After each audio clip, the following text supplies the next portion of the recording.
नमस्कार बंधुरा देखते पाচ্ছেন আমি এই যে পাতাগুলো তুলে নিচ্ছি এগুলো হচ্ছে খারমান পাতা অনেকে আবার খারকোল পাতা বলে অনেকে কিন্তু তোমার ওই চামঘাস বলে।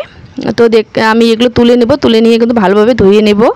তো কি বলি মনে করো আগে তো মা ঠাকুমা জ্বর আসলে বা মাথা ব্যথা করলে কোনো কিছু হয়তো সর্দি লাগলে বাটা করে দিত মুখে রুচি না থাকলে, কিন্তু এখন আর কে দেবে বলুন, এখন তো নিজের মানে খেয়াল নিজেকেই রাখতে হবে। তো কালকে একটু শরীরটা প্রচণ্ড খারাপ করেছিল, ভিতরে ভিতরে হয়তো জ্বর যাচ্ছিল, তো সেজন্য মানে মাথা আর হাত পায়ে প্রচণ্ড ব্যথা ছিল। তো রাতের দিকে প্যারাসিটামল খেয়ে তোমার জ্বরটা হয়তো কমে গেছে, কিন্তু মানে মুখটা এত তেতো হয়েছে বলার মতো না। তাই আর কি করব, তো ভাবতে না একটু বাটা করে নেই।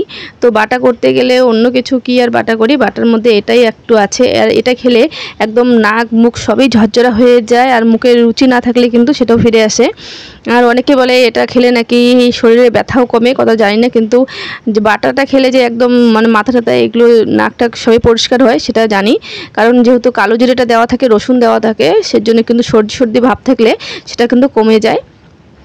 আগে তো কত মনে করে বাটা করে দিত বাড়িতে, এখন তো নিজেই করে খেতে হয়, কে আর করে দেবে বলুন, এখন তো করে দেওয়ার মানুষ নেই আর কি।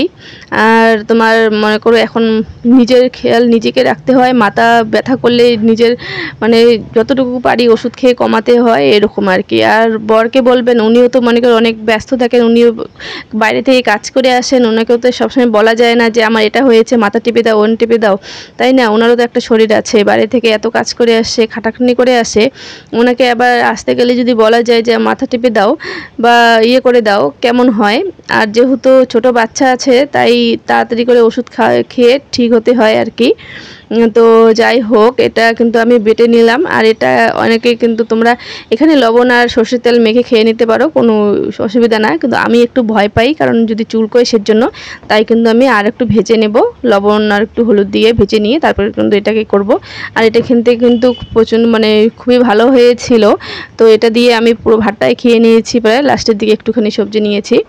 তো এটা খেয়ে মানে এত ঝাল হয়েছে কি আর বলি, যেহেতু আমরা ঝাল খাই না আমার বড় মেয়ের জন্য এখন ঝাল খাওয়া প্রায় মানে বাদই দিয়ে দিয়েছি। তো এটা একটু ঝাল ঝাল না হলে ভালো লাগে না।